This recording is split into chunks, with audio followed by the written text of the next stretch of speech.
remember when Zelensky thing happened, and we were all like, "This is historic. This is crazy. This is shocking." We're not even a year in, and we experienced like how many so far? I have no more shock to give. Yeah, how many once in a lifetime events have we had already? Exactly. Like, if you would have told me a week ago that the president of South Africa was going to turn up at the White House with his hat in his hand like Oliver Twist looking for money. Please, sir, I'd like some more. That's right. And instead, Trump's like, dim the lights. I brought the receipts. It really was like dim the lights. Yeah, like, say what you want to about Trump, but he does do his homework, and he does come with the receipts. He's like, here, I made a video collab with, here's a collage we can watch. And they're like, kill the farmer, kill the Boer. Mm-hmm. He's like, that's not your political party? And the dude wouldn't even look at it. He's just looking straight ahead like, oh my God, what have I done? Look at all these cars here to pay the respect. Look at this genocide that's happening. Look at all this. What does he say? The cemetery. Yeah. Look at all those crosses. Each cross is for a white farmer. Look at all those cars. They came to pay tribute, to all the dead white farmers. How do you know that? I didn't see it. That's like the most African excuse ever, too. He's like, look at all these graves. He's like, I don't see graves. Yeah. I didn't see it. Well, first of all, do you think why do you think it's a genocide? Because there's a lot of people obviously saying it's not a genocide. I was going to say that nobody's agreeing to that at all. Yeah, Reddit is lost in the sauce on that. They're like, well, actually, a genocide by definition is not. Okay, I mean, if you're going strictly off the dictionary, probably genocide is a little generous. I would be more confident calling it an ethnic cleansing. I will take that a lot more than the genocide for sure. Yeah, genocide might be slight hyperbole. Yeah. But we're definitely in the process of an ethnic cleansing in South Africa. Is it ethnic cleansing, or is it a failed state who's just crime is everywhere and they're just predominantly, going at people who are in a better place? Like the farmers have. Yeah, I mean, they're far away. You think it's just criminals just taking advantage of the situation? Multiple things can be correct at the same time. Okay. And I would say this is probably a case of multiple things being correct and intersecting at a bad time or in a bad place. Mm-hmm. I mean, yeah, first off, you have the apartheid and the desire to get even for that. Right. There were also a lot of Africans who were living on that land previously who were thrown off by the Boers. Okay. And from what I understand of like the general spiritual beliefs the people have is like the ancestors, like your dead ancestors, like their spirits like inhabit the land too. Okay, I didn't know. What? Okay. Yeah, that's like one of the, what's the word for it? Like animistic or there's a word for that belief. It's like kind of the beliefs you have that like morph into religion. It's like primitive religious belief.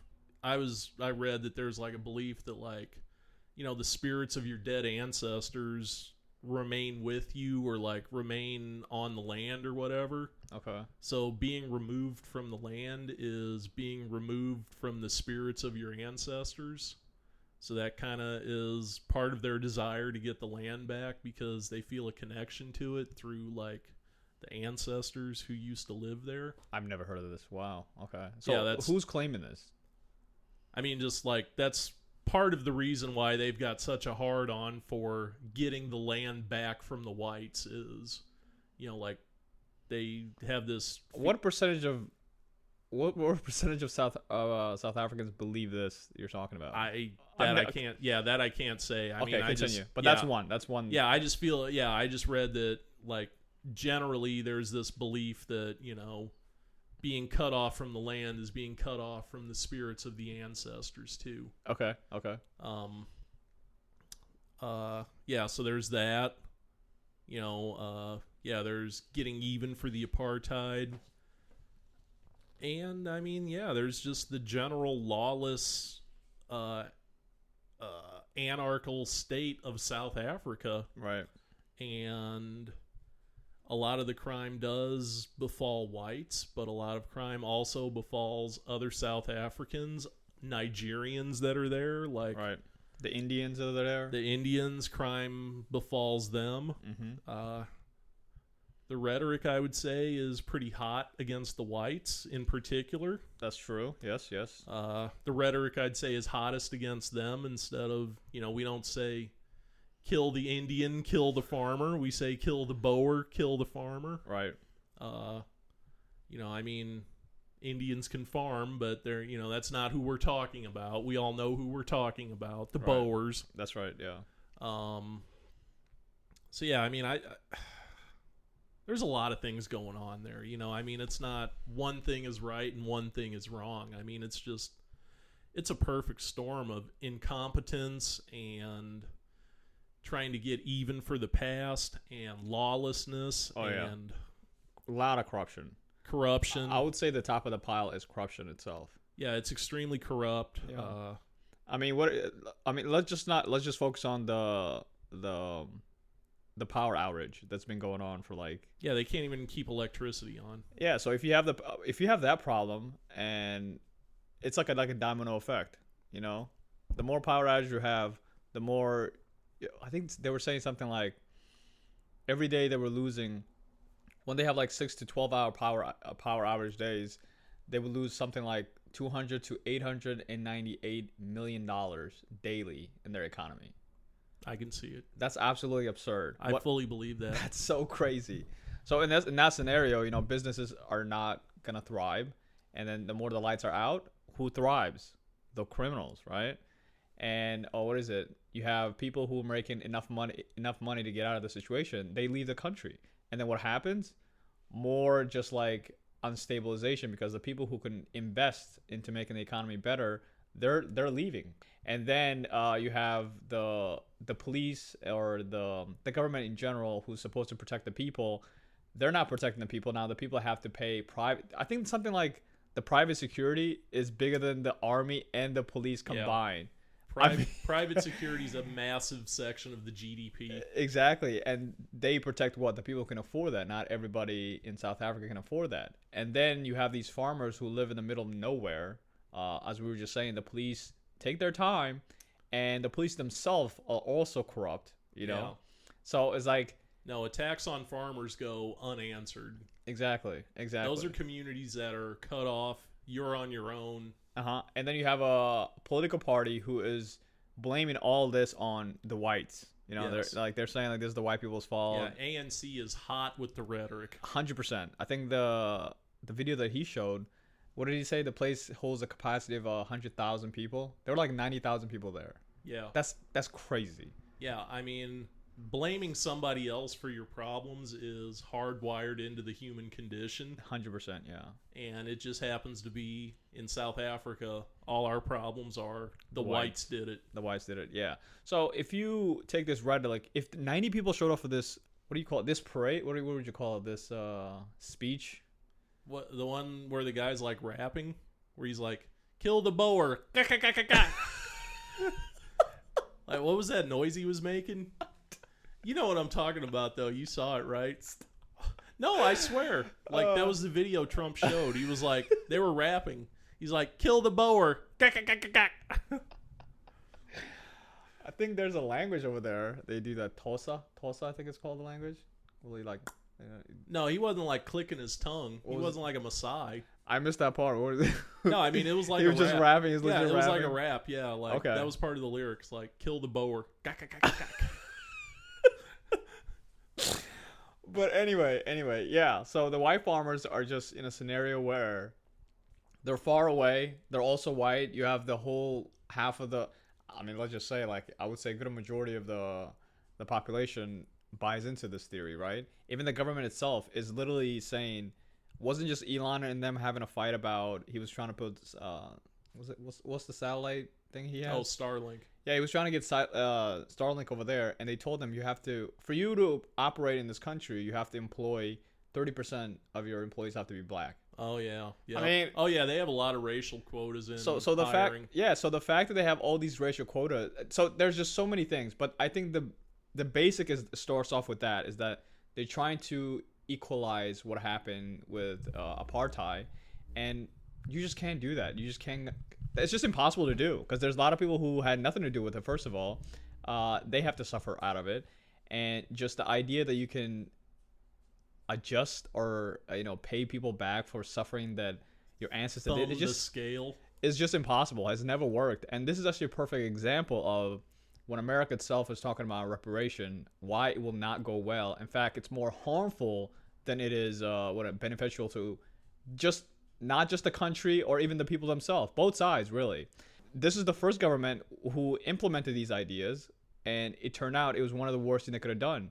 I mean, I would even say the black outage and all this happening, it starts off with the government saying we need to equalize the workforce, because there's some people are just not skilled. They don't have the skill to maintain the grid. Let's just say the grid itself. IQ distribution curves are a thing. I'm not okay. Forget the IQ stuff. Just say knowledge. Just say knowledge. Yeah, I mean, IQs go in a bell curve. I mean, like a normal person has an IQ of 95 or 95 to 100. Some are below that, some are above that. I mean, yes, but that's just what they know, or what they don't know. I mean, what? Well, I mean, that's your if you're your like capacity to know, though. Yes, but how? But I mean, IQ is different from even the IQs in America. I bet you different region are good at different things. Yeah, I mean, so really, it's what you're exposed to and what the test evaluates. Well, yeah, IQ tests do have a racial component to them. Not even a racial component. It's just like just cultural component. Let's just say cultural component. Whatever you're exposed to, you probably wouldn't pass if an IQ was done by some Kenyans. And it was just had to do with Yeah, no, I mean, like, Aboriginal Australians have the lowest IQ on Earth. Mm-hmm. By our standards, they're shockingly dumb. Right. But if you're in their world, yeah, for the environment they're adapted to, they can find water in the outback like nobody's business. Yeah. Yeah, they can't math for shit. They don't need it. So why would they? Yeah, but they can find water in the desert like you wouldn't believe, and remember how to reliably get back to that point from wherever. Yeah, so I would just go back to say there's people who are just not. They don't have this. I mean, same thing we have in problem here: the mismatching of affirmative action. Why we got rid of it? Why? Well, while it was good that we got rid of it, you know what I mean? It's the fact that the whole reason that affirmative action happened was to say that. These disadvantaged kids, black kids, Hispanic kids, they need to be put into places where they don't actually qualify for. And it turns out, like just colleges wise, like Harvard got sued by the Asian community. Yep. Is it would we say the Asian community or who sued them? I know it was like Asian organization, but it's not the community. It wasn't the community at large, but I mean, I'm sure the community at large would agree there was an issue. Okay, let's stick with the community. So the Asian community... The community at large would have an issue with it. Yeah, so Harvard got sued because they were entering low testing, blacks and Hispanics compared to like Asian who test the highest and they don't get entered. And they don't just test the highest. I mean, they like have extra curriculums. I mean, their whole life, their whole culture is just language, instrument, student everything. Leadership. And none of volunteering. And none of that mattered. And they were not you. Simply because they're Asian, you know what I mean? So they're like, we have enough Asians. We don't need any more Asians here. We need some blacks here. So what usually happens is like the whole thing is to help the black community or the Hispanic community or just the underperforming minorities. Yeah, and so what happens is they go to these places and they face like some of the best mathematics, some of the best like these are like top, people who were not just given a spot just based off their color of skin, where they were give up because of merit. Once you get to these colleges, you find that the people who got in there because of just a racial quota, they're always in the bottom 20% of the classes. because they're in a place where the competition is just too fierce. Like the people there, they're there because they can perform that well, not necessarily because of the color of their skin or the class they're in. And because of that, these people, what is it, the black community or the Hispanic communities, they don't graduate. Like most of them don't graduate, they drop out. But if they would have just left it alone, and they would have, now these are smart kids obviously, and they would have thrived in like state schools, lower school, yeah, state schools. They would have been thrived, and it showed in California. California actually did this, where they got rid of racial quotas, and what it showed was that the graduation rate for blacks and Hispanic rose. It didn't go down. It actually rose, the graduation percentages, compared to all these schools where they have racial quota. The kids just drop out. So what benefit are you giving this kid if he can't even thrive? He feels like a failure. He feels like he's not, he can't perform well enough to be, competing with people who are merely are just, they're just they just know a lot more. They weren't there because of, the color of their skin. They were there because of their work. And that's the difference. So South Africa has tried this in a mass scale, not just from schools, but also from like hiring government employees. Honestly, every business you can think about. And one specifically you can go is that the grid. The grid problem. Yeah, ESCOT. Yeah, largely relies on that as well. Like they hire people who are just not qualified. The more unqualified people get in there, corruption just comes out of nowhere. And then the corruption just kind of just skyrocket in every aspect of the government. Because these people weren't necessarily there to actually do their job. They were there simply to benefit themselves, right? And they use their color of their skin to get these benefits. Now, the people who get the people who get the end of the finger is the public. Like safety goes down. People who expect electricity. Yeah, the people who yeah, exactly. Those people. So now the electricity goes out all the time. Now and the people who know this is happening, what they do, they just leave the country. Well, and the other thing too, like with the Boers too, is like South Africa has extremely restrictive laws on immigration, like leaving South Africa. Really? Yeah, like, I mean, basically, if you're a white and you try and leave South Africa, like, they're going to confiscate all your money, all your possessions. Like, if you decide to leave, like, you're basically leaving with the clothes you're wearing. Oh, my God. Their exit taxes, I guess you could say, are shocking. How's that helpful? Like, yeah, I mean, that's why a lot of whites are still there. I mean, it's like, if they leave, you're basically starting over like the day you were born. I mean, they will have nothing when they start over their life. Yeah. So equity just doesn't. That's not a thing. It's not going to help anybody. You know what I'm saying? It's just with time. It's just with time. Eventually. I mean, here's the thing. I mean, there's a phrase: "Good iron comes from hot fires." Right? Like hot fires make the best steel. Yeah.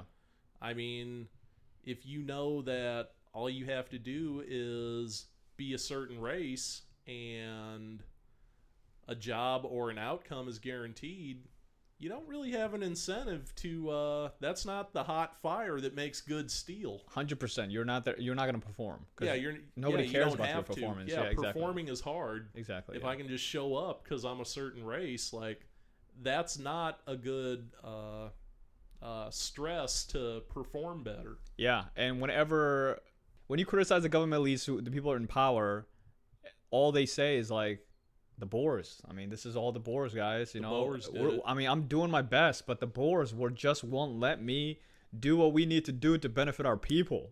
In the Congo, it's the Belgians did it. There you go. So if you go to Northern Africa, the French did it.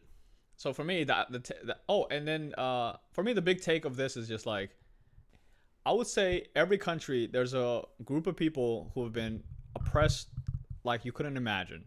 It happens everywhere in the world. It's just been part of humanity for as long as we existed. So to try to equate that has never went well. There's not one place where they've tried this and it worked. So I think this would be a lesson to us Americans when we talk about reparation and all that nonsense. It's not good. Yeah, I mean, it's not going to go well. It's a fundamentally un-American concept to punish the grandchildren for the crimes of the grandparents. Yep. Yeah, fundamentally, that's not how our legal system works. Yeah, that being said, but they are using this as the Trump the megas or whatever. From a political perspective, they are doing this like a show. They're making this a show.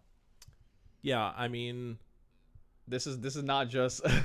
Yeah, I think we're in our good hearts. We need to bring these South African whites here to save their lives. Yeah, I mean, this is more of a show. Yeah, the point of it was to show just the rank hypocrisy of the left. I mean, as when the government has showed up to greet you when you're coming.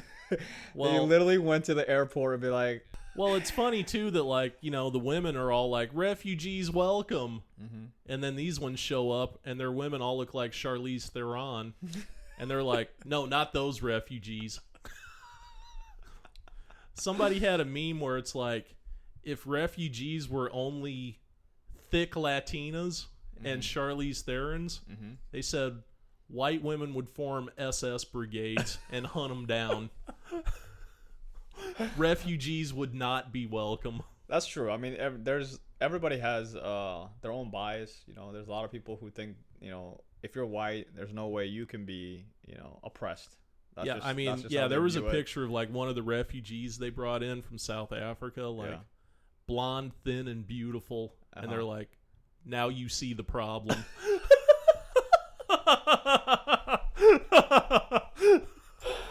Okay, that's hilarious. Yeah. I mean, like straight Dutch Boer. Yeah. And they're like, now we understand what the problem is. We can feel it. Yeah, we understand the issue. We need to stop this immediately. Yeah, this is why this is bad. We cannot allow this. We cannot get this continue. Yeah. So I mean, this is not to be tolerated. Yeah. So it's everybody has their own agenda. You know what I mean? There's a sprinkle of the truth of it all, but majority of the time, there's always someone's thinking about like, how can I make the best scenario for me on this situation? I mean, to Trump's credit though, too, you know, I mean, you remember when Bukele was at the White House? Yes, El Salvadoran president. Yeah.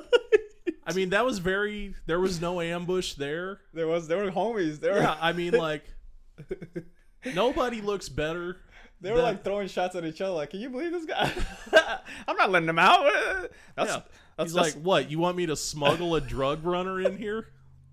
What's the matter with you? No, they were hanging out. They were just hanging out. No, I mean, like, they're tag teaming the press. Yeah. I mean, I hate to say it too, but like Latin American presidents, like nobody's got swag like a Latino president. Like, did you see how he looked? Like. The beard was trimmed. The hair was swelled. Like the short sleeve, like the t-shirt with the blazer, the black pants. Like he's just leaned back in the chair. You know he can dance. You just I bet that is a dancing fool. I bet he is a dancing fool. Like, I mean, like, yeah. I mean, he looked good. He looked cool. He was in his element. You know, I mean, like. Yeah, like Trump just didn't. Trump only messes with people who deserve it. That's funny. That's funny. Yeah, okay. I mean, I was like, God, no, Bukele could get me pregnant. Like, I wouldn't even try and stop him. Anyway, just to end the South Africa situation. Yeah, this is gonna be. We're just at the beginning, I think. I think it's going to keep getting worse. No, South Africa is going to slide and slide and slide. Yeah. And there will be one day when the lights go off and they don't come back on. And, I mean, that's just going to be it, you know? That's right, yeah. And hope you aren't there when that day happens. Yeah. And, yes, farmers are definitely getting killed in the most horrific way. And majority, I would just blame it that some of these guys... who are criminals, they're racist as well. I'm sure they believe that the Boers need to pay. You know what I mean? But that doesn't mean that it's a genocide. I don't think. It's just a really bad. It's a bad intersection of like bad government rhetoric that empowers this. Yeah. And like bad blood from the apartheid and general lawlessness and. Yeah, I mean, it just intersects onto a lot of things, and like, Also, like the immigration laws that make it hard for the South, the Boers to leave. Like they're kind of stuck there. And not just that, I think they said they only have one newspaper. Majority of all the three major newspapers or news cast are all like very much on the other side. Continuous propaganda. Yeah, they constantly believe that like the Boers basically they need to. I mean, the fact that the government, the president, I think they issue a law basically. First they were like, give us the land and then we'll pay you, and then it turned into like, we're just gonna take your land. Yeah, we're just gonna take the land. So that also doesn't help at all. Yeah, like one of the guys said, no, we're gonna take the land, and if you don't like it, you can be a refugee in America. Yeah, what do you say to that? I mean, what, you know what I mean? And whenever you cry about all the injustices happening towards you, they're like, it's not happening. What are you talking about? I didn't see it. The most African answer ever. Just, no, I didn't see it. Yeah. It's a very sad scenario, obviously, but I don't think this is the last we're going to hear about this. Yeah. I think it's going to get worse. I don't even know how South Africa still holds it together now. Yeah. Like, is it just diamonds and tourism that's keeping the place afloat? I think it's these private securities that are keeping this afloat. Private security, diamonds, and tourism. Yeah. It's like it's a zombie country at this point. Like, I mean, it's just lurching along still. I guess on inertia. Like, I mean, people are just still you still got to eat. People are still living, just lurching along. But like, when South Africa finally turns the lights off for the last time, I mean, historians are going to be talking about this for thousands of years. Yeah. I mean, once your government, you can't rely on your government, that you're basically getting a private security, private people basically to fix the road. But I mean, no one can depend. If you can't depend on your government, that's over. It's pretty much over. Yeah, in any capacity, you can't depend on the government. Yeah. Like, and it's also crazy to me that like Cape Town is like a huge destination. Still, yeah. Still is. Like, yeah. There's so many girls every day. They be going to Cape Town. That's right. Like, it's nice. I mean, what I hear, it's a nice place. Yeah, I mean, that's why they settled there. Very temperate climate, yeah. good surfing, like it's got a lot to offer, but I mean, it's like, I don't understand, like, who would go there? You know what I mean? I'm like, there's going to be a day when the lights go off and the airplanes don't leave anymore. Do you want to be there when that's you? I'm not going to be there now. Yeah. Yeah. Like, there's a lot I would like to do in South Africa, like, the safari, like that stuff, the animals, but yeah, like the rhetoric and just the lawlessness. I mean, if you're a foreigner at all, you're a target, I mean, it's not, whites are the biggest target, but I mean, if you're a Nigerian or an Indian, like, they don't want you there either. What is, like, isn't the death rate like 35 or 45 for 1,000 or something like that? Yeah, I mean, like, I think one doctor was talking about, he's like, being a Canadian doctor, you see maybe one stab wound a month or something like that. Over there, it's yeah, every day. So I can't even imagine like being yeah. And then there was that famous video of like the armored truck they tried to rob. No, I didn't see it.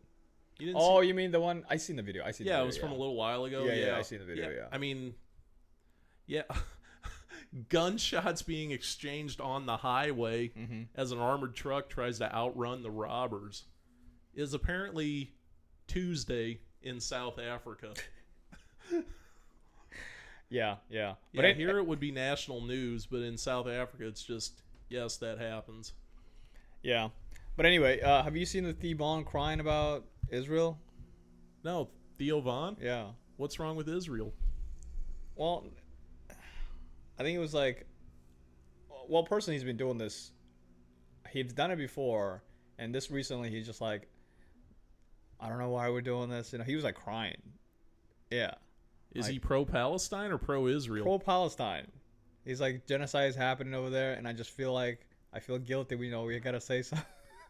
We gotta say something, you know. Bro, IDF takes volunteers. Like, you want to do something. Oh, pro-Palestine, my bad. No, he's pro-Palestine. He's pro-Palestine. Pro-Palestine. Yeah. Yeah, Hamas takes volunteers.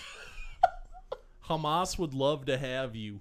Somebody should do something is the easiest thing in the world to say. Yeah. When you're at home in California watching it on TV. In the air conditioning. Yeah. With a belly full of organic sushi. Or whatever you eat in California when you're rich like him. Like, all these rich Hollywood types are like, it's a genocide in Gaza. Somebody should do something. Mm-hmm. Pick up a rifle. Like, Hamas needs the help. They will take volunteers. It's like the French Foreign Legion. Yeah. Go up and knock on the door. That's all it takes. Yeah. Like, but they never do. You know, I mean, it's the same in Ukraine. Somebody should do something. They're taking people. Yeah, like, they will take anybody. If Yeah. you are alive, they will take you. They want your help. You know, I mean, yeah, like, I'm not up here saying Israel should do this or Gaza should do that. I'm like, I'm a non-combatant. Like, that's between them. You know, I mean, my interest in it is no American money, no American lives. Other than that, solve it yourselves. Well, he's saying American money is going to it. So he's like, well, I think he said, what did he say? I can't believe that we're involved in this. Yeah, I mean, did you see, like, Israel has a plan for Gaza? I mean, everybody has a plan for Gaza. Yeah, like, everybody has a plan for. I'm sure Israel's not hiding it anymore. The Saudi has a plan for Gaza. The Qatarian has a plan for Gaza. Trump himself has a plan for Gaza. I like Trump's plan myself. I'm trying to go golfing on the Gaza Strip. Luxury resort. Oh my God. But yeah, the Israelis apparently have said that they're going to slice the Gaza Strip into like 3 sections. Okay. With like a military control between each section. Like what? Like, they kind of have that already. They're ABC. Are they going to do that again in Gaza? Yeah, I mean, apparently their plan is like section, military, section, military. Whoa. Like, Bibi Netanyahu's planning on, like, he's trying to sweep Gaza clean. He's like, that's our land now. I personally think they should just incorporate them into Israel, like the whole Gaza, or shovel them back into Egypt. But Egypt doesn't want them. No, Egypt doesn't want them. Nobody wants them. Jordan, why does nobody want them? Jordan doesn't want them. You know, I talk to people about, you know, they always complain about Israel's border, but nobody talks about Egypt's border, which is like a lot more heavy-handed, heavily militarized. That's right. Yeah. Yeah, I mean, why are they so, you know, the Zionists and do they know something that we don't know? Why are they so more militarized than the people we're claiming that are committing a genocide?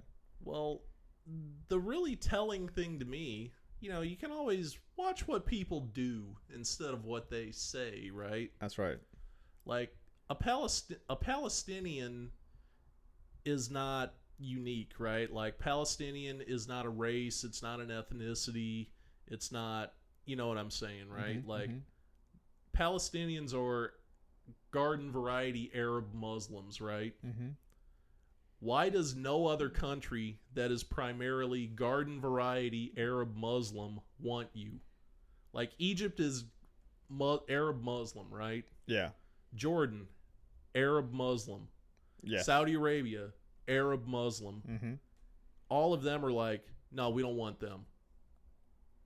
On the surface, you're the exact same.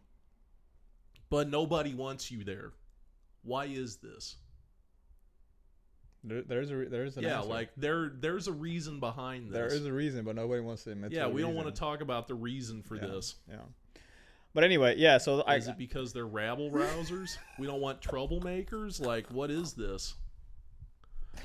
I love that word, rabble rousers. That's exactly what they are. Yeah, like, do we just not want troublemakers in our midst? Yeah, I mean, I said this many times. You know, people who want a future for Palestinians should be in Israel's side of trying to get rid of Hamas. As long as Hamas is there, there will not be peace at all. I mean, they literally are hostages. Like, the Palestinians are hostages under Hamas, and that starts from like the claim is that there's majority of the people are like under 18, or they're young people. Yeah, Palestinians are young. Yes. Yeah, you don't live to be old in Palestine. Yes, because when you get to an older age, you realize I gotta get out of here.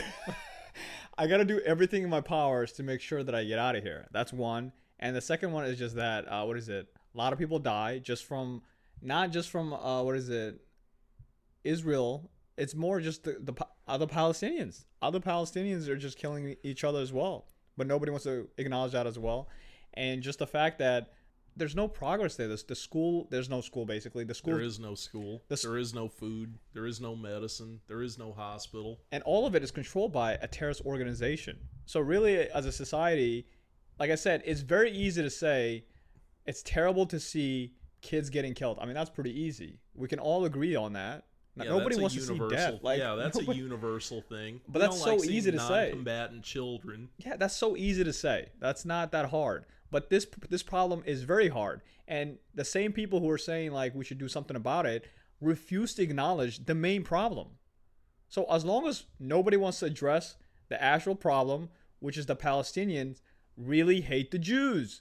Not just Israelis, the Jews, okay? I mean, if it was just, Israelis, we wouldn't hear crazy stories around the world about, how the Jews are just like, there's not one country where the Jews are like been having a great 4 years. Well, and let's clarify that too. 5 years now. It's not the Jews, it's the Zionist. Well, it is the Jews, but it's especially the Zionist. Yes, especially the Zionist. Yeah, the rhetoric is hottest when it comes to the Zionist. Even Zionists, I mean, there's... How would you define Zionist? Doesn't Zionist mean, like, somebody who supports, like, the expansion of Israel? Or expansion of the Jewish state? Yeah, but apparently, we were talking about this. The spread of the Jewish state? Yeah. I mean, there's different. There's like a political Zionist. There's nationality Zionist. There's cultural Zionist. There's different type of Zionists apparently, because there's different Jews who think that we should dictate how the culture is approached, the way the government is approached. Like it's like different. Yeah, sectors. I mean, there's definitely different factions of Judaism. Yeah, so that's kind of how. But yes. I mean, the way I interpret it, and I could be wrong, is just somebody who thinks Israel has the right to determine, themselves. Yeah, I mean, personally, I interpret Zionism as like those who support like the spread of the Israeli state. The spread? Like, what do you mean? Like increasing the size of the Israeli state. Okay, I have not heard of this form of Zionist. I literally just like they have the right to determine themselves. That's what I thought. Yeah, I mean, but obviously there's different interpretations. Yeah, I mean. So you're thinking is just them getting bigger? Yeah, like we want to make Israel bigger. We want to move in on the neighbors more. Oh wow, yeah, no, I've not heard of that. No, that's not how I interpret it. But yeah, I mean, again, that's kind of the thing. Words change throughout time. Yeah, what they mean. Yeah, I mean, every Israeli is not a Hasidic Jew. Yeah, and they say like not all Zionists are Jews as well. Yeah, I mean, there's a lot of people who have no connection at all to Judaism who are extremely pro-Israel or extremely anti-Israel. The president of the United States, Joe Biden, said it himself. I'm a Zionist. See? And I'm not a Jew. See? So, I mean, yeah, there's a lot of form of way. But going back to what we were talking about is just that the same people who are... I'm not even going to say this. It's not even valid. It's not even valid. No, go ahead. Well, I was going to say the same people who are like saying this is a genocide, but won't say the South Africa situation is genocide. Is that kind of funny? Because you can There's a lot of things in 2025 that are funny. That is one of them. But anyway. Yeah, I mean, that's, again, that sounds more like an ethnic cleansing. I think we interpret the whole situation differently myself. I don't think it's ethnic cleansing because, how do you define ethnic cleansing? I mean, removal of one ethnicity from an area and substituting it with another. Yeah, but that would have to be deliberately for that reason, right? I mean, Israel's made no secret of the fact they want to sweep all the Palestinians out of Gaza, and but replace them with themselves, right? No. Well, I guess, and replace it with no, they never replace it with luxury resorts. Well, that's Trump. Are you talking about Trump's plan? Yeah, I mean, it could be Tel Aviv South. Israelis have never said we're trying to get rid of the Palestinians. Their whole goal was like we're trying to get rid of Hamas, right? And Hamas supporters. Yeah, and Hamas and Palestine are unfortunately kind of married at the hip, very entwined. Yeah. So, but it's all about intent. So their intent, it would consider a genocide, or it would consider ethnic cleansing if they were simply saying that we're trying to get rid of the Palestinians. Yeah, I mean, but the fact that they're saying we're targeting this terrorist group, it changes the definition completely. Well, I think Bibi Netanyahu's opinion on it is, we'll just kill them all, and God knows who Hamas is and isn't. I hate defending Bibi Netanyahu, but it seems like everybody is on it. I can't believe this guy is still like around. He has no friends. Like, I think he just made an enemy with Trump. I heard they're not in good terms lately. Bibi Netanyahu's another one, like constant chronic war pig. Like, and those people like Theo Von to me are disgusting.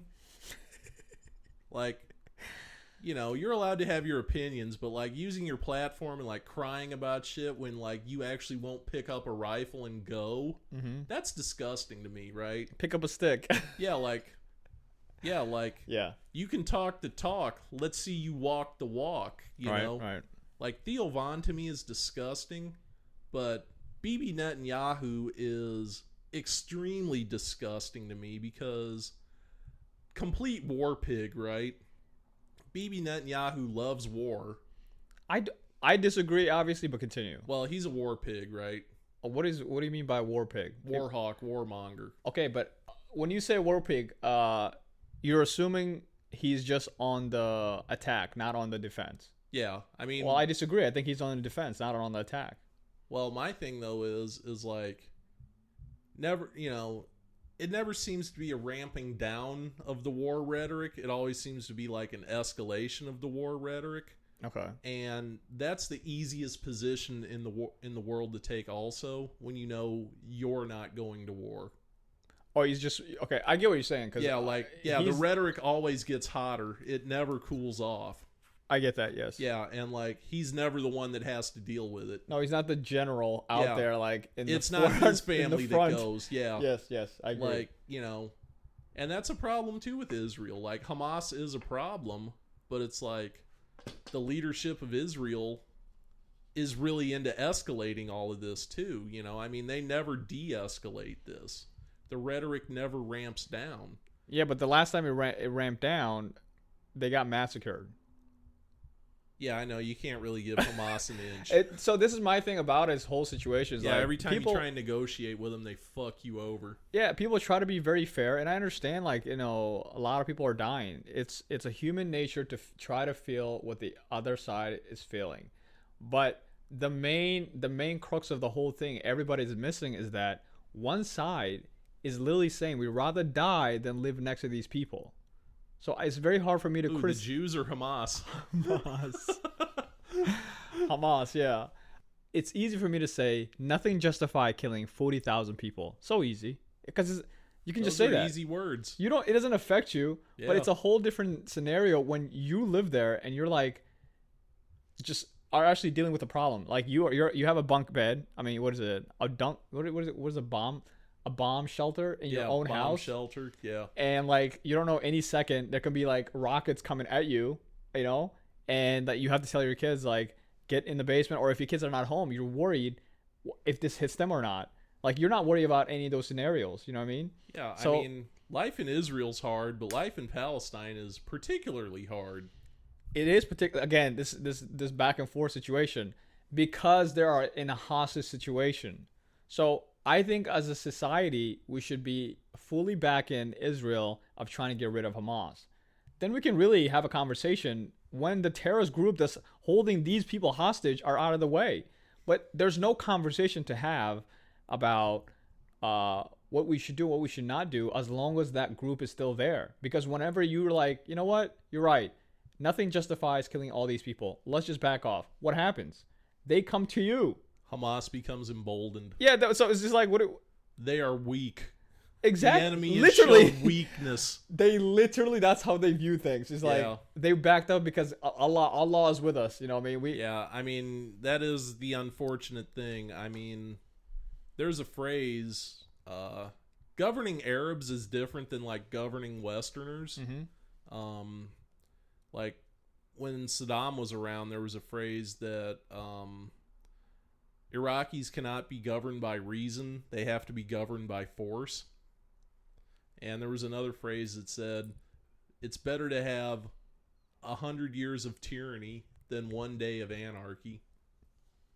That's crazy. Yeah, so I mean, that's embedded. That's the thing. It's like that's baked into the cake on them. So yeah, I mean, if you do try and let's say stick to the Geneva Convention on Hamas, they'll perceive that as weakness and exploit it. I mean, just talk about the Hezbollah, that, before they got destroyed completely. They were literally not allowed to enter. There was like a perimeter. The UN said, Mm-hmm. there need to be a buffer zone. They just basically made that a military base, that buffer zone. UN said nothing about it. Israel was like, hey, is anybody going to do anything about this? We agreed on this. Yeah, UN is weak. And these guys... Yeah, that's their interpretation. UN is weak. Exactly. They told us not to do something. We did it anyway. They didn't respond, i.e. weak. Exactly. So now Israel, the Israeli government had to remove something like over 10,000 people from that border over there. These are people being displaced from their home, but nobody cares about that. And then right when Israel basically attacked, and they're like, "Oh, look what they're doing." That's when we start. You see? Look how terrible they are. Look what they did. Look what the Jew did. And then of it all, the UN comes in and then starts claiming all these war crime is committed by Israel, but they were quiet this whole time. Yeah. I mean, it's just they're in such a predicament that there's only 15 million Jews in the world. Huh. Isn't that crazy? There's 2 billion Muslims. There's like over a billion of Christians. There's 15 million Jews. Well, I'm proud to be one of them then. Well, you're not. You're not Jewish. You're like Christian, are you not? I was raised Christian. Yeah, you're not. Genetically, I'm Jewish. We're not talking about genetics. Obviously, I think the genetic, if it comes to genetic, the number goes up, obviously. But practicing Jews. Oh, practicing Jews? Yeah. Well, I've been thinking about leaning into it and keeping a kosher kitchen. You gonna give up bacon? I could, yeah. Really? My God commands it. Oh my God. No, I cannot imagine you giving up pork. Americans love pork. If there's one thing Americans love, it's bacon grease. But anyway, so I also and I also like there's another form of this that people are not acknowledging is that the fact that these people are doing for a religious reason as well. You know what I mean? Yeah, I mean this is caliphate shit. Well, yeah, that's a big problem in Afghanistan because Afghanistan is probably one of the most secular societies on earth, would we say? Afghanistan? Oh yeah, 100%. Yeah, is there anywhere that's more hardline Islam than Afghanistan? Like, even the Saudis, their problems notwithstanding, they still let women drive now. Like, is anywhere more fundamental Islam than Afghanistan? Like Iran, perhaps? Or No, because they're still like... Yeah, you're right, Afghanistan. Yeah, like, Afghanistan's it, Afghanistan, right? Yeah, like... They're selling their daughters. Yeah, like, that's the last frontier, right? They're not going to school, yeah. Women can't go to school. What are you guys talking about? Yeah, I mean, the problem with that is Afghanistan is one of the most secular societies on earth, governed by the Quran, and most Afghanis are illiterate. So their lives are ruled by a book they never read. They can't read. That's a great point, yeah. I think I read a statistic once that the average Afghani reads like 2 pages of print per year. That's crazy. Yeah, functionally, that's a very illiterate society. A lot of the interpretation of the Quran is left to the imams, who can basically say whatever they want. You can't read the book yourself to refute them. 100%. And that's a good portion of the Islamic world. You know, the people who, because really it's in Arabic, right? Well, it has to be in Arabic. Right. The language of the language of Muhammad is Arabic. Like, if it's not in Arabic, it's not a real Quran. Yeah, so like majority of Muslims don't speak Arabic. And so therefore they just memorize it. They don't necessarily know what they're memorizing, really. It's just what the imam tells them. Like, so imam will be like interpreting for you, and you're like, okay, I get it. What's the word called when somebody's recited the entire Quran? No idea. Hafiz? I don't know. Yeah, well, there's a word for it. There's like a person who's memorized and can recite the entire Quran. And I'm just like, I try to think of myself trying to do that as somebody who like can't speak or read Arabic. Yeah. Like, you could say the words, but it's like, it means nothing. Yeah, I mean, there's no... At least you don't know what it means. You don't know what it means. Yeah, I mean... It's like I love like Indian music. I love Indian... So I sing it. I can memorize the lyrics, you know, I can sound exactly the way, but I have no idea what I'm saying. Yeah, you know Mike Rowe on Dirty Jobs? No. You never seen the show Dirty Jobs with Mike Rowe? Well, he did a TV show called Dirty Jobs where he, like, you know, went in the sewer with people, you know, or that kind of thing. Yeah. And he wanted to be a TV actor, but he couldn't get into the union. Okay. And the easiest way to get into the union was through the Stage Actors Guild. So he joined the Stage Actors, and he was an opera singer. And he said one time he had to audition for, like, an Italian opera, and he doesn't speak Italian. Oh, boy. So he just, like, memorized all the words and just sang the song. And I guess he's a good singer, but the director was like, you don't speak Italian, do you?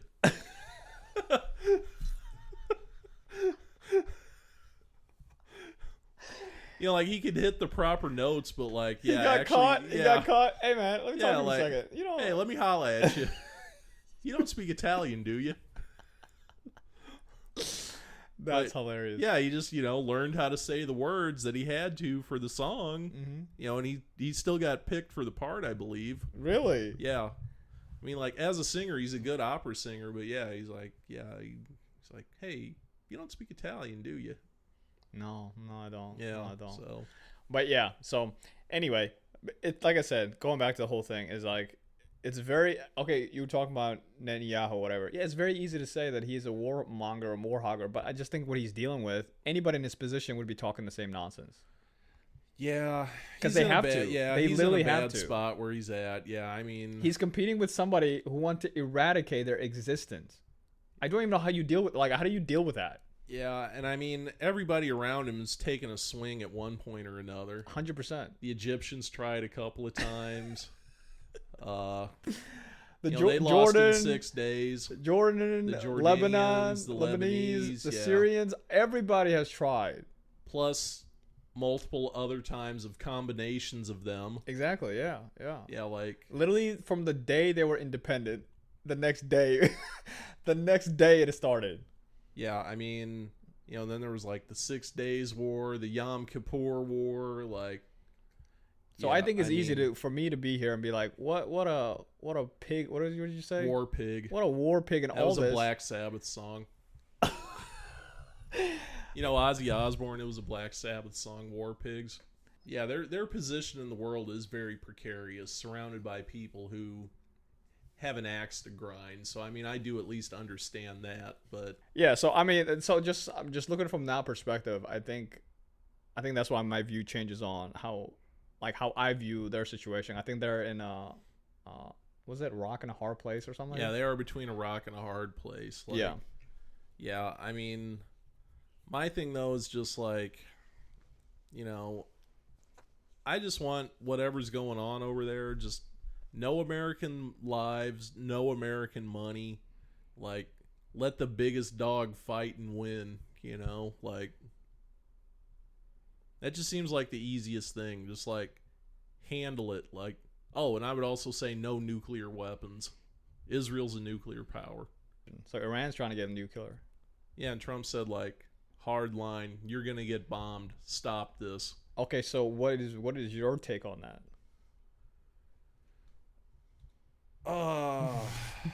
Because they said, we're not stopping.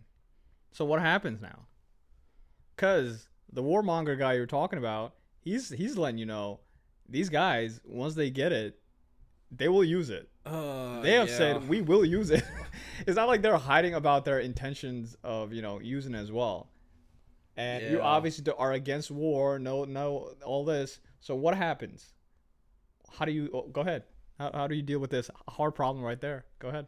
This is a sticky one because the United States is the only country to ever deploy a nuclear weapon in anger. And we've also set ourselves up as the only people allowed to decide who else gets to use and have nuclear weapons. Mm-hmm.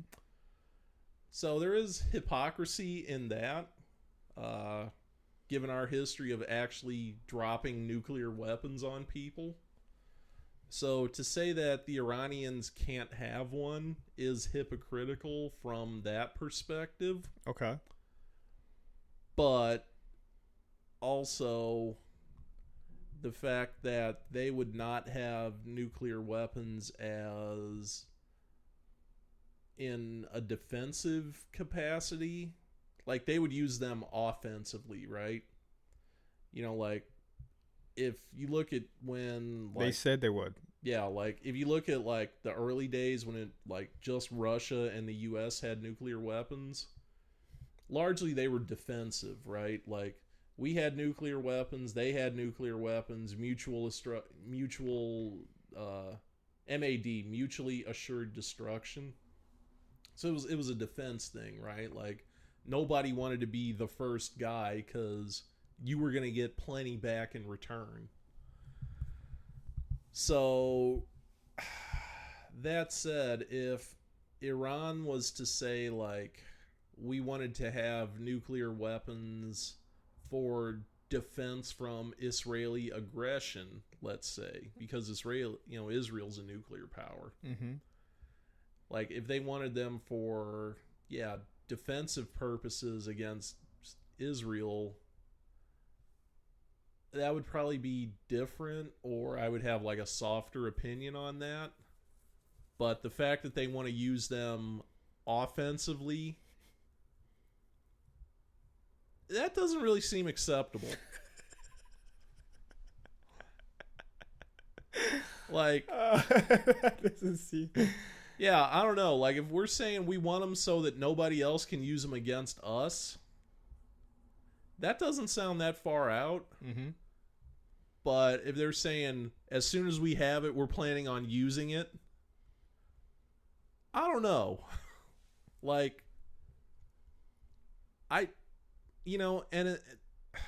that's also one of those things that doesn't just affect you.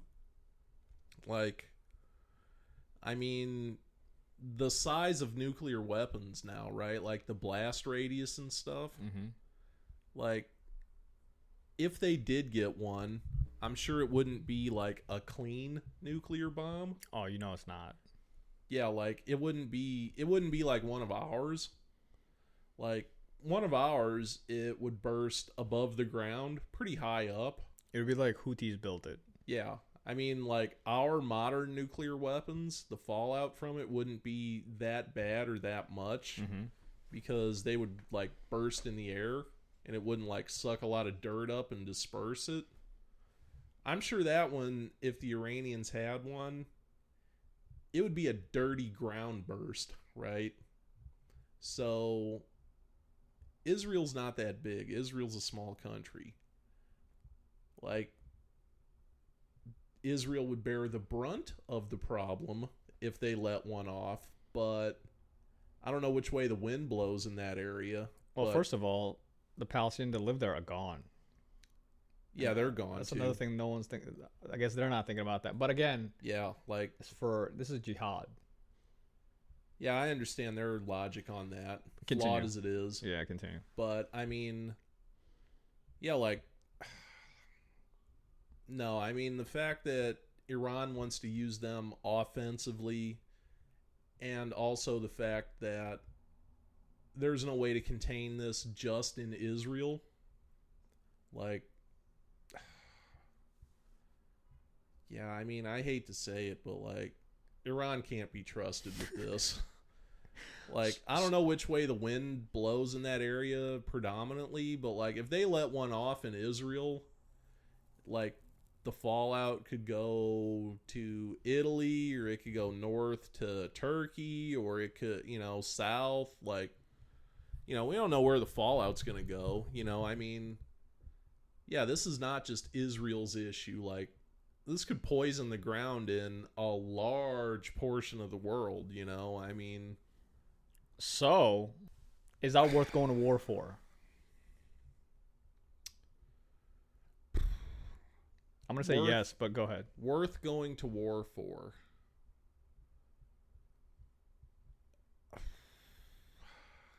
That's a really good question. Yeah, I mean, going to war also means different things now because of technology.